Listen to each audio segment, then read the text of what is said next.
Staci Layne Wilson here with Dread Central. We are here today to talk to Tony Gardner, who did all the amazing special effects in Scout's Guide to the Zombie Apocalypse.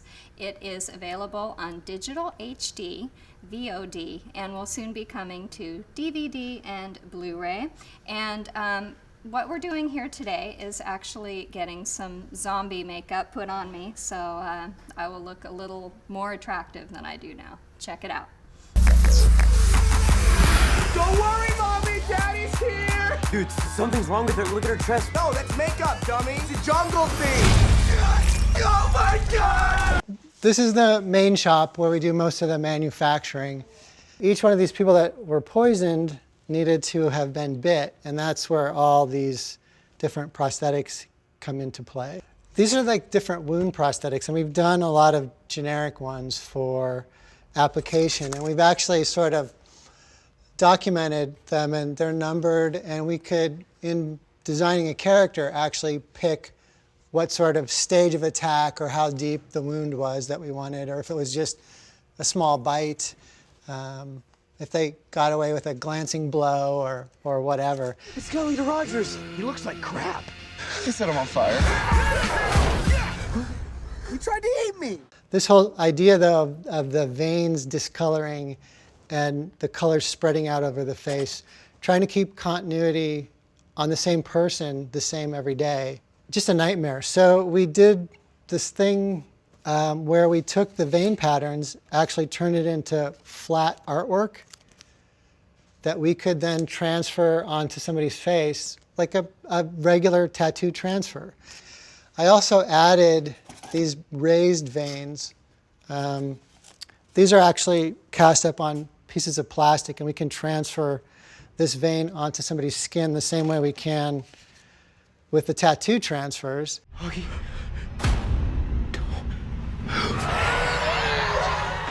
When we started building the zombie cat, they're very specific that they wanted a big white fluffy cat, and they actually found a real cat that you were going to see before and after. But we actually matched to a specific animal, and then that also came apart in pieces, or if we wanted to show the paw coming up over somebody's shoulder. Brianna Gardner actually had to time this coming over the shoulder.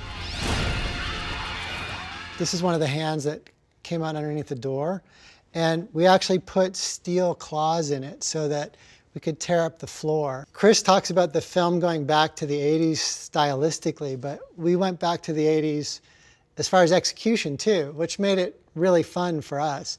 But at the same time, you walk on set and everyone's expecting a cat, and it comes with all these cables hanging out of it and 7 people. It's like, what's going on? But then once we started working with it, everybody realized that to get all the articulation, we needed a lot of people. So now we're going to let everybody experience what it's like to actually be a zombie as opposed to just listen to me talk about one.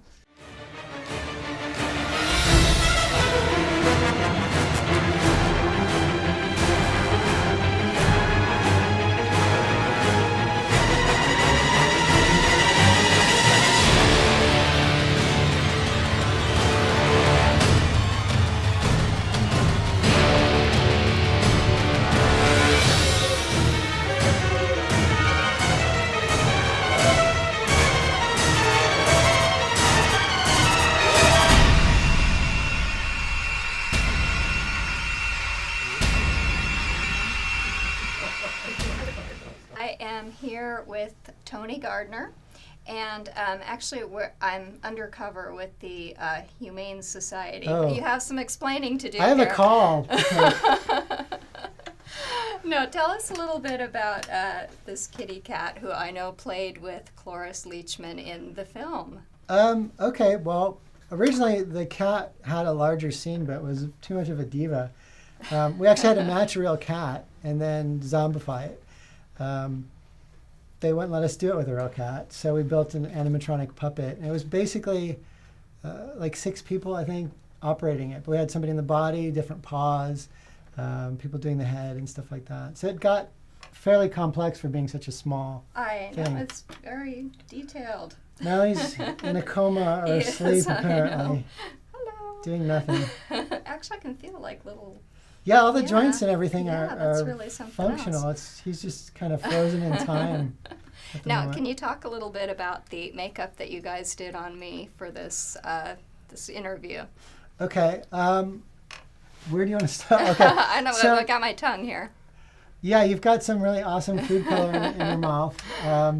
And then the stain on your teeth is actually temporary.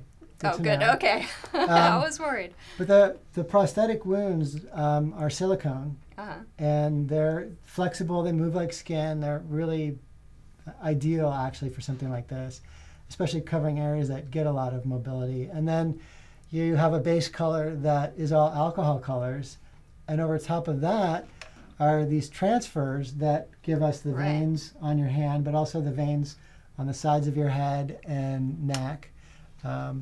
And that was our way of ensuring continuity, was actually doing them all as transfers. And then that sort of gets added to and embellished by each artist. And within that, same color palette. And then the contact lens is really sort of the icing on the It's cake. lovely. And it's one of those things where we could have some fun with it and do some eyes on some people more blown out than not. With the lens, I mean, you have an eye blown out, like literally. Yeah, I So- noticed. Now, you also did your head exploded or something like that? Was that- Yeah, I got an arm nailed to a wall, Oh. and then I had my head blown off. Or Wow. blown apart, I should say. I guess. Exactly. That kind of reminded me of Tom Savini in Maniac. He wanted to have his own head blown off. What is it with you guys? I don't know. It started out as a very simple thing, and then I think because it was me and they could torture me more, and I was willing to take it. Right. It just got a little more complicated. So, but it was fun. It was fun because I only had to do it for a day and a half. Right, exactly. I think having to do it every day, like David Koechner wore it so many days, I think I would hit a breaking point personally, and he was amazing. He never did. Yeah, he's a trooper Yeah, and a scout leader. he was a really great leader.